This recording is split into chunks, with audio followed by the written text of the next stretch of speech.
ही कथा आहे श्री स्वामी समर्थांच्या कृपेने भूतबाधेमधून मुक्त झालेल्या एका मुलीची खरी घटना। अक्कलकोटमध्ये घडलेला हा चमत्कार आजही लोक श्रद्धेने सांगतात। जेव्हा सर्व उपाय अपयशी ठरले तेव्हा स्वामी समर्थांच्या नावाने अशक्य शक्य झाले।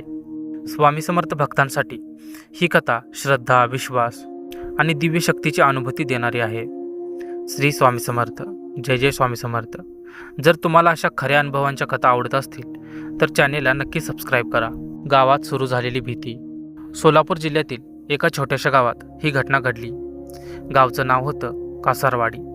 शांत, साधं, देवभक्त लोकांचं गाव। त्या गावात गणेशराव नावाचा शेतकरी राहत होता। घरात पत्नी लक्ष्मी आणि त्यांची 18 वर्षाची मुलगी वैशाली राहत होते। वैशाली खूप शांत, अभ्यासू आणि देवभक्त मुलगी होती। रोज सकाळी उठून ती तुळशीला पाणी घालत असे।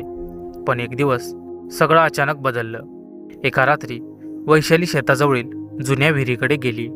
कोणी पाहिलं नाही ती तिथे का गेली, पण त्या दिवसानंतर तिचं वागणं पूर्णपणे बदललं। ती अचानक मोठ्याने हसायची, कधी रडायची आणि रात्री 2 ते 3 वाजता घराच्या छतावर चालल्यासारखे आवाज यायचे।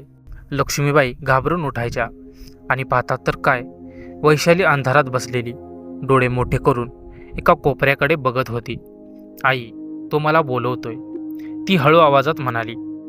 भयानक रूप। दिवसेंदिवस परिस्थिती भयानक होत गेली। वैशालीचा आवाज बदलला होता। ती पुरुषासारख्या जाड आवाजात बोलू लागली होती। कधीकधी ती एवढी ताकद दाखवायची की 4 लोकांनी जरी धरलं तरी ती सुटून जायची।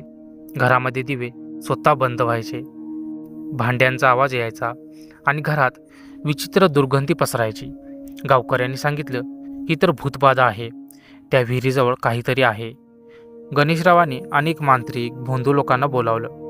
कोणी लिंबू मिरची केली, कोणी मंत्र म्हणाले, पण प्रत्येक वेळी वैशाली जोरात ओरडायची, मला कोणी बाहेर काढू शकत नाही। एक मांत्रिक तर घाबरून पळून गेला। घरात निराशा पसरली। एक दिवस गावात आलेल्या एका वृद्ध साधूने गणेशरावांना विचारलं, तुम्ही अक्कलकोटला गेला आहात का? गणेशराव म्हणाले, नाही बाबा। साधू शांत हसले। जिथे माणसाची शक्ती संपते तिथून श्री स्वामी समर्थ काम सुरू करतात। हे ऐकताच गणेशरावांनी दुसऱ्याच दिवशी निर्णय घेतला। ते वैशालीला घेऊन अक्कलकोटला निघाले। मंदिरात घडलेला चमत्कार। स्वामी समर्थांच्या मंदिरात प्रवेश करताच वैशाली अचानक जोरात किंचाळली। ती जमिनीवर पडली आणि ओरडू लागली, मला इथे आणू नका, तो मला जाळतोय। सगळे भक्त घाबरले। पुजाऱ्यांनी स्वामींच्या पादुकांवरचं तीर्थ आणलं। जसं तीर्थ तिच्या कपाळावरती टाकलं, वैशालीचा आवाज पूर्णपणे बदलला। ती रागाने ओरडली, हा संन्यासी मला इथून हाकलतोय। गणेशराव रडत स्वामींच्या मूर्तीसमोर पडले, स्वामी, माझ्या मुलीला वाचवा। स्वामींचा अदृश्य हस्तक्षेप। अचानक मंदिरात जोराचा वारा सुटला। घंटा आपोआप वाजू लागल्या। वैशाली थरथर कापू लागली आणि तिच्या तोंडून शब्द बाहेर आले, मला जावं लागेल, आदेश झाला आहे। इतकं बोलून ती बेशुद्ध झाली। सगळीकडे शांतता पसरली। 5 मिनिटांनी ती शुद्धीवरती आली। डोळ्यामध्ये निरागसपणा परत आला होता। ती शांत आवाजात म्हणाली, बाबा, आपण इथे कसे आलो? तिला काहीच आठवत नव्हतं। सत्य उघडलं। नंतर गावातील एका वृद्धाने सांगितलं, त्या जुन्या विहिरीत अनेक वर्षापूर्वी एका माणसाने आत्महत्या केली होती।